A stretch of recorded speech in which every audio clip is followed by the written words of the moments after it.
Good morning, good afternoon, good evening. Manish एवं takes club में आपका स्वागत है। ऑन 30 जून 2021 सीबीडीटी ने एक सर्कुलर इशू किया है, सर्कुलर नंबर 13 2021, और ये सर्कुलर के अंदर उन्होंने क्लैरिफिकेशन इशू किए हैं for section 194Q of the income tax act.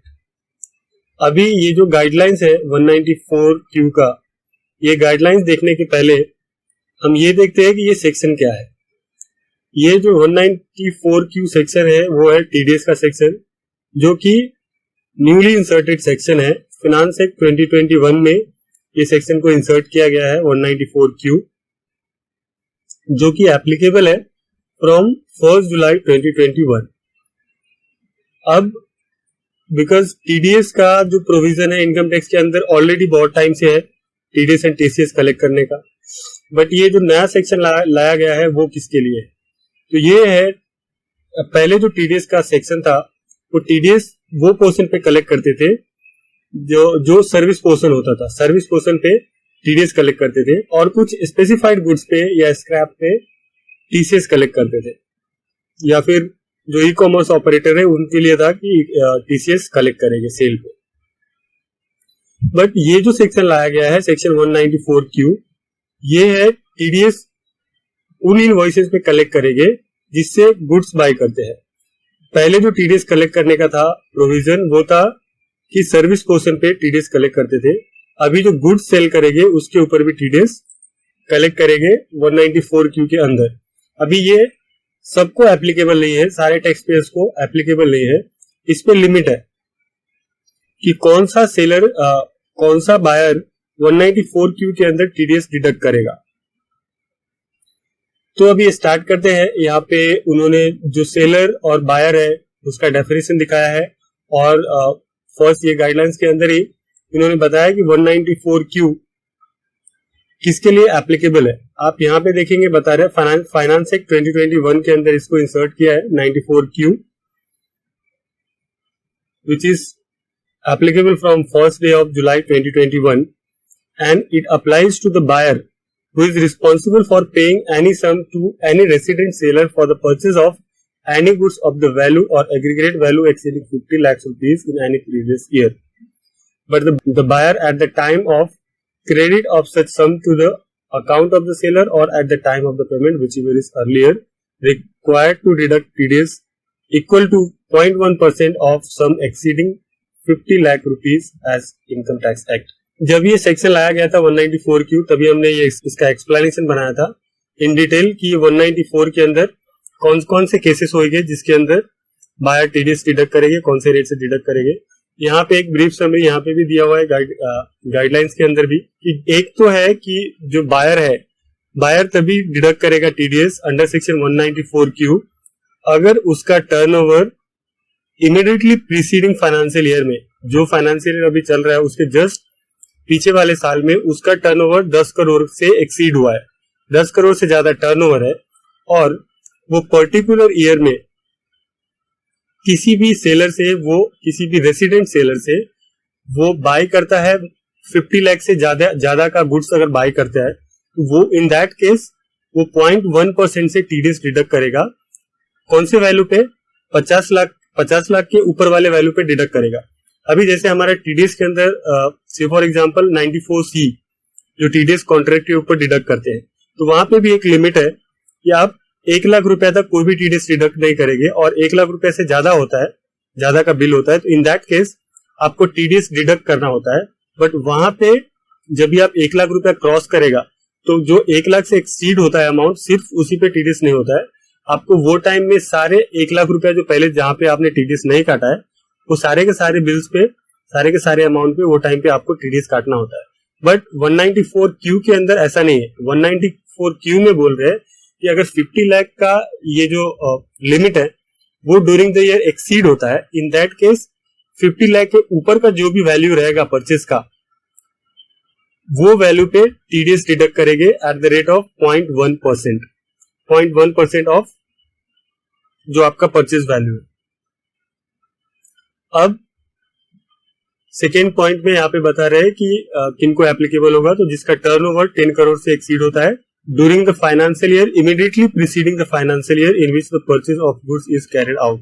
जैसे फॉर एग्जांपल आप 2021 का ट्रांजेक्शन देख रहे हैं तो आपको ये जो 10 करोड़ का लिमिट है वो 1920 में देखना पड़ेगा कि 1920 में आपका टर्नओवर 10 करोड़ से एक्सीड हुआ है कि नहीं. एक्सीड हुआ है देन ये 194Q के अंदर आपको टीडीएस काटना पड़ेगा उन बायर्स उन सेलर्स का जिससे आप 50 लाख से ज्यादा वैल्यू का सामान खरीद रहे हैं. तो ये तो हो गई डेफिनेशंस की 194Q कौन से बायर के लिए एप्लीकेबल है और वो कौन से रेट से टीडीएस डिडक्ट करेंगे. अभी बिकॉज ये न्यू सेक्शन है तो बहुत सारे डाउट्स थे टैक्स पेयर्स के जो कि क्लियर नहीं था कि वो in that situation what we should do. So इसके लिए उन्होंने गाइडलाइंस इशू की है अभी. तो इन डिटेल गाइडलाइंस देखते हैं ये क्या है. यहाँ पे applicability on transaction carried through the various exchanges. सबसे पहले यहाँ पे जो गाइडलाइंस में इन्होंने बताया फर्स्ट पॉइंट में वो ये है कि transaction in the security and the commodity which are traded through the recognised stock exchange और cleared as settled by the recognised clearing corporation. तो जो भी सिक्योरिटीज एंड कमोडिटीज है इसके जो ट्रेड होते हैं उस पे ये 194Q का सेक्शन एप्लीकेबल नहीं होता है. वो केसेस में 194Q के अंदर टीडीएस डिडक्ट नहीं होंगे. देन नेक्स्ट पॉइंट जो यहाँ पे क्लैरिफाई किया है वो है calculation of threshold for financial year 21-22. अब बिकॉज ये जो प्रोविजन है 194Q वो फाइनेंशियल ईयर 21-22 से एप्लीकेबल है but this is not from the 1 April 2021. Financial year start कभी से होता है 1 अप्रैल से बट ये जो 94Q का प्रोविजन है वो एप्लीकेबल है फ्रॉम 1 जुलाई आफ्टर 3 months. तो ये केसेस में जो 21-22 में से जो एप्लीकेबल है ये केसेस में आपको जो टर्नओवर देखना है कि एप्लीकेबिलिटी आप एप्लीकेबल है डिडक्ट करने के लिए 194Q के लिए या नहीं. वो तो फिक्स है. उसके लिए आप 1920 में जो टर्नओवर है आपका 10 करोड़ का वो आप देखेंगे. लेकिन ये जो 50 लाख का है प्रोविजन कि ड्यूरिंग द ईयर आप अगर एक पर्टिकुलर सेलर से 50 लाख से ज्यादा का गुड्स परचेज करते हैं इन दैट केस आपको डिडक्ट करना होता है TDS.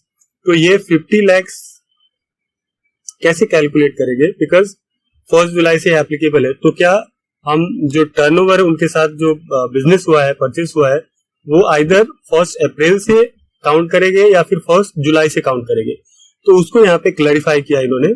Since section 194Q act mandate buyer to deduct the tax on the credit of the sum in which the seller on payment of such sum which were earlier. The provision of this subsection shall not apply on any sum credited or paid before the 1st July 2021. If either of the two events has happened before 1st July 2021, the transaction would not be subjected to provision of section 194Q. तो first जो issue था कि either ये जो 50 lakhs का amount है 50 lakhs का जो वैल्यू है वो 1 अप्रैल से कैलकुलेट करेंगे कि 1 जुलाई से कैलकुलेट करेंगे. तो इन्होंने क्लैरिफाई किया बिकॉज ये जो प्रोविजन है 194Q का वो एप्लीकेबल है फ्रॉम 1 जुलाई 2021. तो इन दैट केस जो 1 जुलाई 2021 के बाद का ट्रांजेक्शन है वही कंसीडर करेंगे. उसके पहले का जो अप्रैल टू जून में जो भी ट्रांजेक्शन हुए हैं वो ट्रांजेक्शन कंसीडर नहीं किए जाएंगे. दूसरा ये 194Q के अंदर जो टीडीएस डिडक्ट करने का प्रोविजन है वो बोलता है कि 2 टाइम पे आप टीडीएस डिडक्ट करें. 2 टाइम पे means whichever is earlier in these 2 events. So first event is when the TDS to be deducted when the sum in the account of the seller credited or on payment of such sum whichever is earlier. Simply इसका मतलब ये है कि आप जो supplier है जिससे आप बाय कर रहे हैं उसके अकाउंट में अमाउंट क्रेडिट किया. दैट मीन्स कि आपका जो भी परचेज बिल है उसका आपने एंट्री किया बुक में रिकॉर्ड कर लिया उसका अकाउंट क्रेडिट किया और आपने उनको पेमेंट दिया पार्टी को पेमेंट दिया है. इन दोनों में से जो भी इवेंट पहले होएगा वो डेट को आपको टीडीएस डिडक्ट करना होता है. से फॉर एग्जांपल आपने एक पर्टिकुलर डेट में से फॉर एग्जांपल 1 अप्रैल को आपने एक परचेज बिल बुक किया और उसका पेमेंट आप जून में कर रहे हैं. इन दैट केस आपने फर्स्ट इवेंट जो है वो कभी है 1 अप्रैल का तो आप 1 अप्रैल को आपको टीडीएस डिडक्ट करना पड़ेगा. सेकेंड सिचुएशन क्या होता है जहां पे आप एडवांस पेमेंट करते हैं. अभी किसी पार्टी को आपने एडवांस पेमेंट दिया 1 अप्रैल को और उसका जो गुड्स है वो जून में आ रहा है, तो इन दैट केस आपको जो टीडीएस डिडक्ट करना है, फर्स्ट इवेंट सेटिस्फाई हो रहा है on 1 April which is the advance payment, तो at that time you have to deduct that TDS. तो ये यहाँ पे प्रोविजन में उन्होंने ये भी क्लियर किया है कि ये दोनों में से कोई भी जो टीडीएस एप्लीकेबल होने का टाइम होता है कि दोनों में से कोई भी आइदर क्रेडिट किया अकाउंट या फिर उनको पेमेंट किया, दोनों में से कोई भी अगर एक इवेंट 1 जुलाई 2021 के पहले हो गया है तो वो ट्रांजैक्शन पे आगे टीडीएस डिडक्ट नहीं करेंगे। से फॉर एग्जांपल एडवांस देना था तो आपने पार्टी को एडवांस दे दिया है 1 जुलाई के पहले, जून में आपने पेमेंट दे दिया और उसका जो गुड्स आया है वो आया है या फिर जो बिल रेज किया है उन्होंने वो जुलाई में अगस्त में कभी भी किया है 1 जुलाई के बाद, और उसके बाद आप रिकॉर्ड कर रहे हैं, इन दैट सिनेरियो ऑल्सो आपको टीडीएस डिडक्ट करने की जरूरत नहीं है। वाइस वर्सा, अगर आपका बिल पहले रिकॉर्ड किया है आपने जो सेलर है उसका अकाउंट पहले क्रेडिट किया है 1 जुलाई के पहले और उसके बाद आप उसको पेमेंट कर रहे हैं, इन दैट केस भी आपको उस पर टीडीएस डिडक्ट नहीं करना है। तो सिंपली दोनों में से कोई भी चीज टीडीएस अप्लाई तब होता है जब आप पेमेंट और क्रेडिट दोनों में से जो पहले होता है, तो कोई भी इवेंट अगर 1 जुलाई से पहले हो गया है तो आपको वो अमाउंट पे टीडीएस डिडक्ट करने की जरूरत नहीं है। तो ये यहाँ पे इन्होंने क्लैरिफाई किया। सेकेंड चीजें है since the threshold of 50 lakhs is respect to, second चीजें है कि ये जो 50 lakhs का जो वैल्यू आप सेल्स आप ड्यूरिंग द ईयर कैलकुलेट करेंगे कि ड्यूरिंग द ईयर 50 lakhs हुआ कि नहीं, वो आप कभी से करेंगे, 1 जुलाई से करेंगे या फिर 1 अप्रैल से करेंगे। अभी ये फर्स्ट पॉइंट में जो इन्होंने बताया वो बताया टीडीएस डिडक्ट करने का कि 1 जुलाई के पहले का जो इवेंट है अगर हमने बुक कर लिया बिल और पेमेंट बाद में किया या फिर पेमेंट पहले किया और बुक 1 जुलाई के बाद किया, तो इन दैट सिनेरियो वो पर्टिकुलर ट्रांजैक्शन पे आपको टीडीएस काटना है कि नहीं। तो यहाँ पे बताया कि दोनों में से कोई भी इवेंट अगर 1 जुलाई के पहले हुआ तो आपको टीडीएस काटने की जरूरत नहीं है। But the second point is ये जो 50 lakhs का जो क्राइटेरिया है कि 50 lakhs होने के बाद ही टीडीएस काटना है, तो ये 50 lakhs कभी से कैलकुलेट करेंगे, आइदर 1 अप्रैल से या फिर 1 जुलाई से। तो यहाँ पे उन्होंने क्लैरिफाई किया है कि ये 50 lakhs बिकॉज ये टर्नओवर है और टीडीएस डिडक्ट करने का क्राइटेरिया है, तो इसके लिए ये जो 50 lakhs का टर्नओवर का जो वैल्यू है वो कैलकुलेट करेंगे from start of the financial year. That means कि फर्स्ट ये टर्नओवर कैलकुलेट करने के लिए 50 lakhs का आपको 1 अप्रैल से ही देखना पड़ेगा कि 1 अप्रैल से 50 lakhs रुपीज हो रहे हैं कि नहीं। अगर आपका 1 जुलाई के पहले ही से पर अप्रैल में ही या फिर मई में ही कंप्लीट हो गया 50 lakhs का turnover, so in that case आपको 1 जुलाई आते ही जो भी उनके बिल्स आएंगे 1 जुलाई के बाद उस पर आपको टीडीएस काटना पड़ेगा वो अंडर सेक्शन 194Q। तो ये थे क्लैरिफिकेशन ऑन टर्नओवर। देन आते हैं एडजस्टमेंट फॉर द जीएसटी और परचेज रिटर्न। अब अभी तक जो प्रेजेंट प्रोविजन है टीडीएस के अंदर, उसके अंदर क्या होता है कि आप अगर टीडीएस डिडक्ट करते हैं तो इन दैट केस आपको टीडीएस बिफोर टैक्स वाले अमाउंट पे करना होता है, मींस जो टैक्सेबल वैल्यू होता है उसके ऊपर आप टीडीएस डिडक्ट करते हैं। बट जो 206C जहां पे टीडीएस डिडक्ट करना होता है वो केसेस में आपको एग्रीगेट वैल्यू जो सेल वैल्यू होता है उस पे टीसीएस कलेक्ट करना होता है, बिकॉज क्योंकि वो सेल वैल्यू पे आप ये कलेक्ट करते हैं। तो यहाँ पे कंफ्यूजन ये है कि 194Q का जो टीडीएस है वो परचेज कर रहे हैं हम, तो इन दैट सिनेरियो उसको इंक्लूडिंग टैक्स पे टीडीएस काटेंगे या फिर एक्सक्लूडिंग टैक्स पे टीडीएस काटेंगे। तो यहाँ पे इन्होंने क्लैरिफाई किया है, यहाँ सारे पहले जो जजमेंट्स आए हैं इसके वो सब यहाँ पे लिखे हुए हैं। तो अल्टीमेटली यहाँ पे उन्होंने क्लैरिफाई ये किया है कि 194Q के अंदर जो टीडीएस कटेंगे वहां पे टीडीएस बिफोर टैक्स पे कटेंगे। दैट मीन्स जो टैक्सेबल वैल्यू होगा उसके ऊपर ही टीडीएस कटेंगे under section 194Q, like the other section of the TDS 194JC। इसके अंदर जो भी आप टैक्सेबल वैल्यू पे जैसे टीडीएस काटते हैं वैसे 94Q के अंदर भी आपको टैक्सेबल वैल्यू के ऊपर ही टीडीएस काटना है। देन यहाँ पे नेक्स्ट क्लैरिफिकेशन है वो है whether non resident can be the buyer under section 194Q of the act. अब हमने स्टार्टिंग में प्रोविजन देखा था कि बायर के डेफिनेशन में उन्होंने बताया कि बायर वो होगा जो किसी रेसिडेंट सेलर से बाय करता है। अब यहाँ पे है कि कोई अगर नॉन रेसिडेंट पर्सन है तो क्या उसको कंसीडर करेंगे कि that can be a buyer under section 194Q, means कि जो नॉन रेसिडेंट है वो डिडक्ट कर सकता है टीडीएस अंडर सेक्शन 194Q। तो यहाँ पे उन्होंने इस चीज के लिए क्लैरिफाई किया है कि अगर वो नॉन रेसिडेंट पर्सन का, आइदर वो पर्सन हो या फिर ऑर्गेनाइजेशन हो, अगर उसका परमानेंट एस्टेब्लिशमेंट यहाँ पे है इंडिया में, in that case that will be considered as a buyer under section 194Q। अगर उनका परमानेंट एस्टेब्लिशमेंट इंडिया में है तो वो केसेस में वो बायर कंसीडर किए जाएंगे, और अगर उनका परमानेंट एड्रेस यहाँ पे नहीं है तो वो बायर कंसीडर नहीं किए जाएंगे अंडर सेक्शन 194Q। देन जो नेक्स्ट क्लैरिफिकेशन है वो है whether tax to be deducted when the seller is a person whose income is exempted।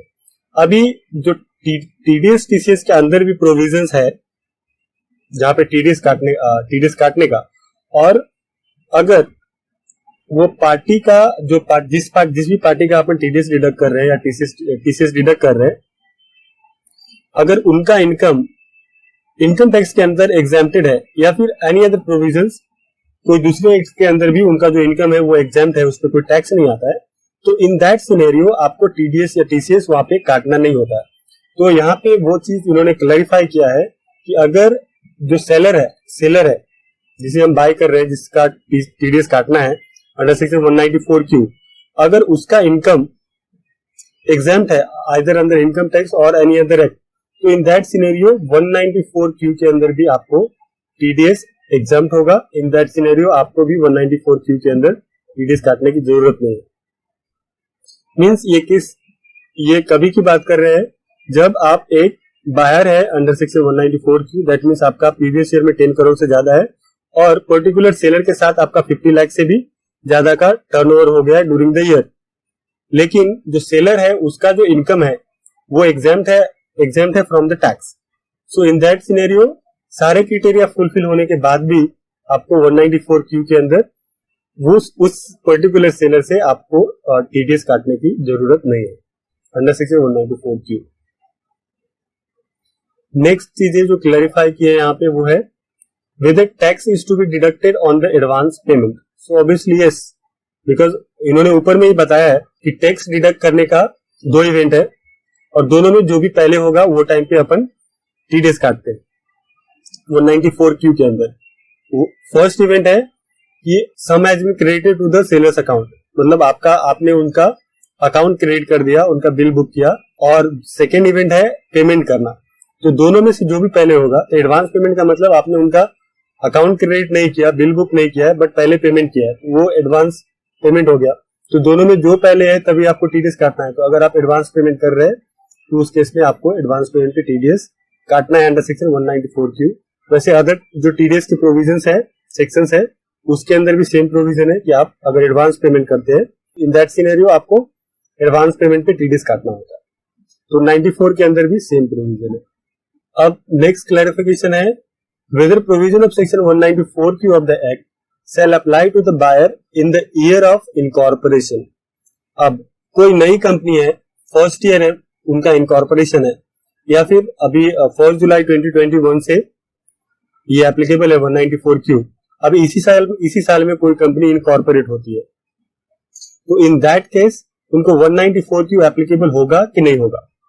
तो इसको उन्होंने क्लैरिफाई किया है, बिकॉज जो 194Q का प्रोविजन है उसके अंदर बोलते हैं बायर के डेफिनेशन में कि बायर कौन होगा।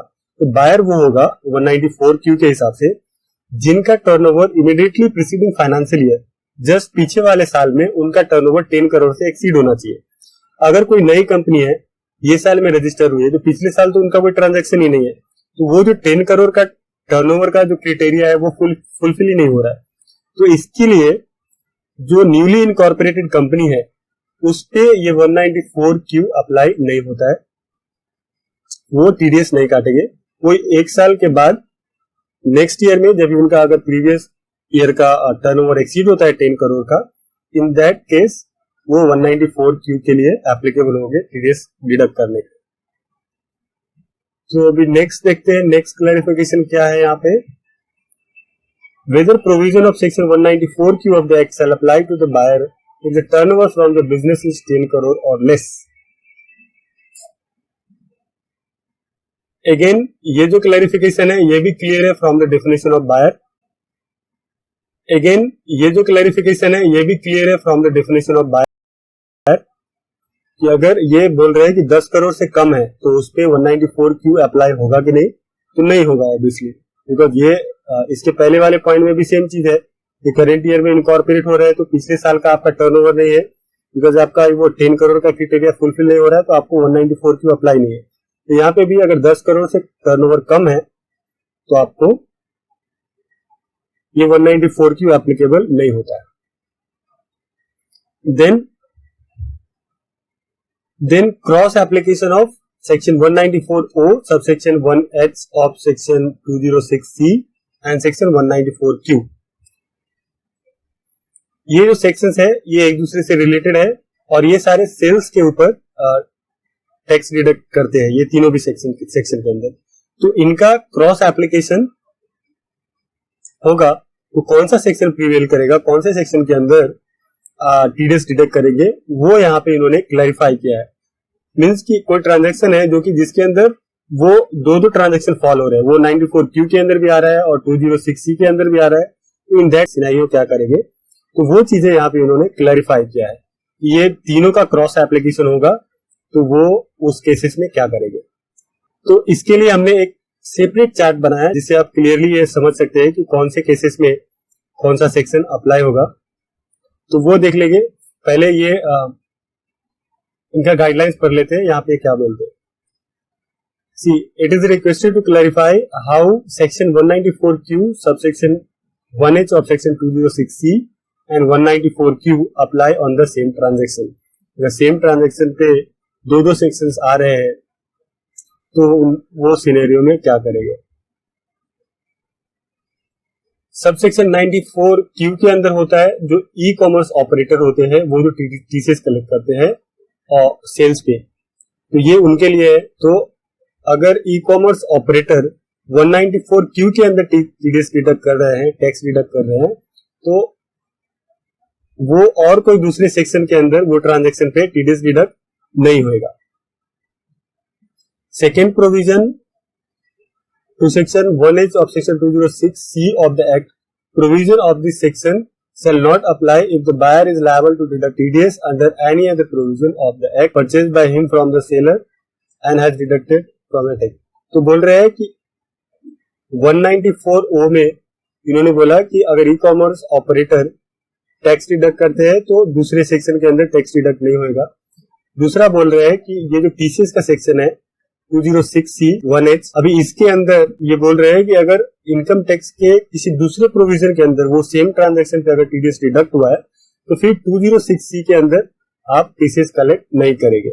Then under subsection 5 of section 194Q of the act, provision of this section shall not apply to the transaction on which. अभी 194Q सबसेक्शन 5 के अंदर इन्होंने एक्सेप्शन दिया है कि कौन कौन से ट्रांजैक्शन पे 194Q एप्लीकेबल नहीं होगा। तो वो दो केसेस हैं जहां पे 194Q एप्लीकेबल नहीं है।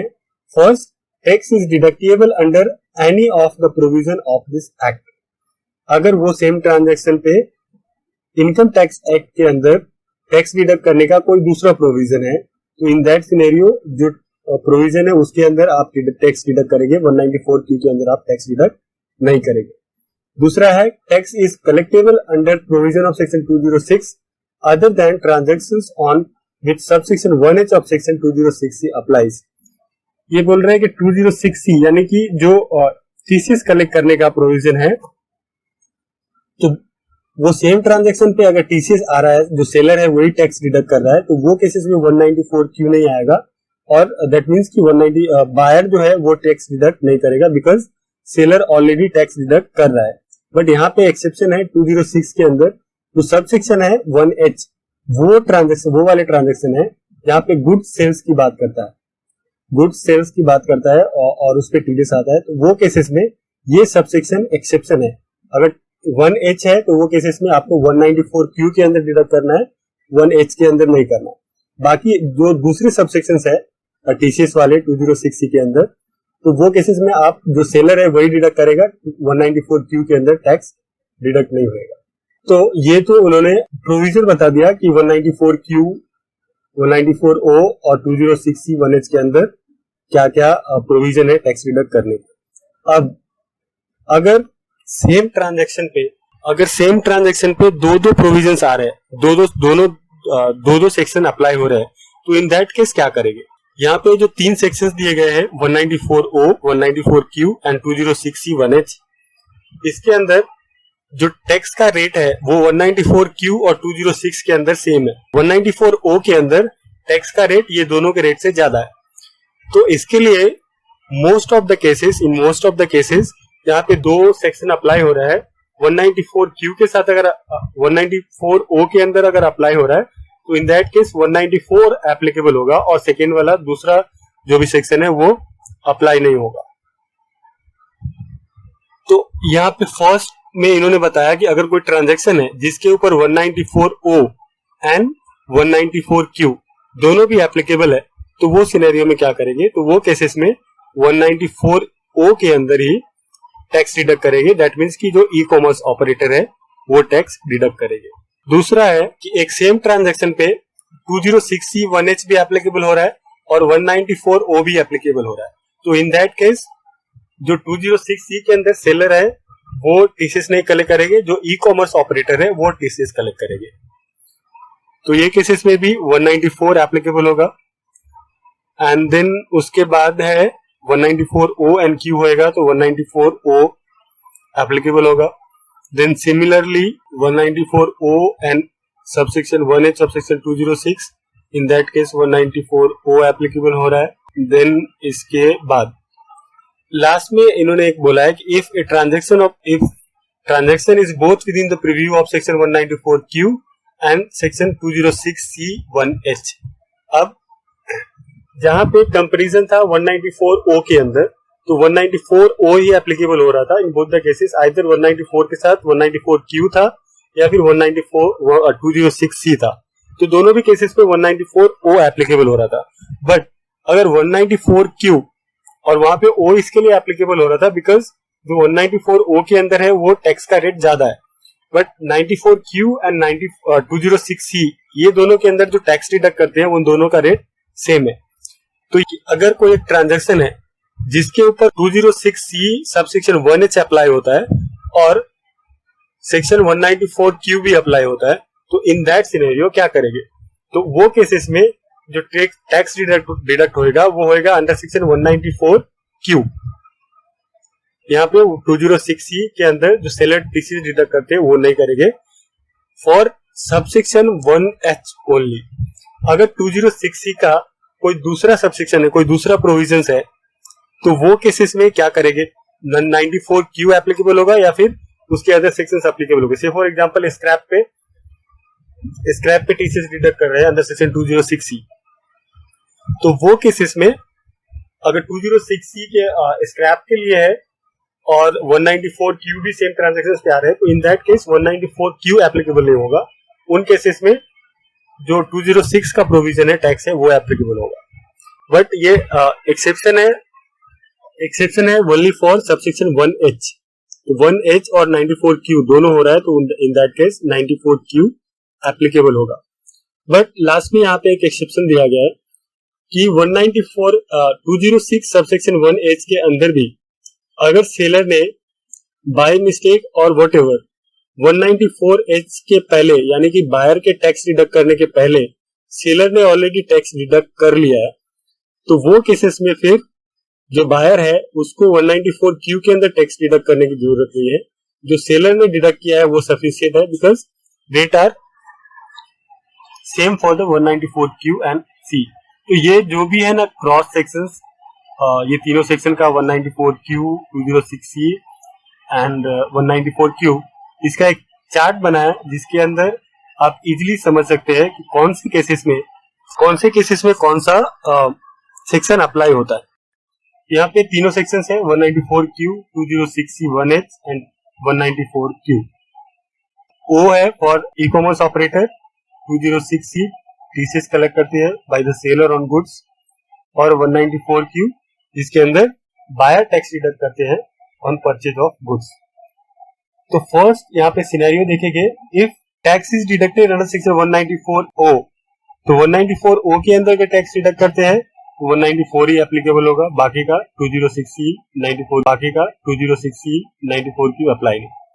सेकेंड सिनेरियो जहाँ पे 206C 1H और 194O दोनों एप्लीकेबल हो रहा है, तो अप्लाई कौन सा होगा 194O because the tax rate is higher on 194O।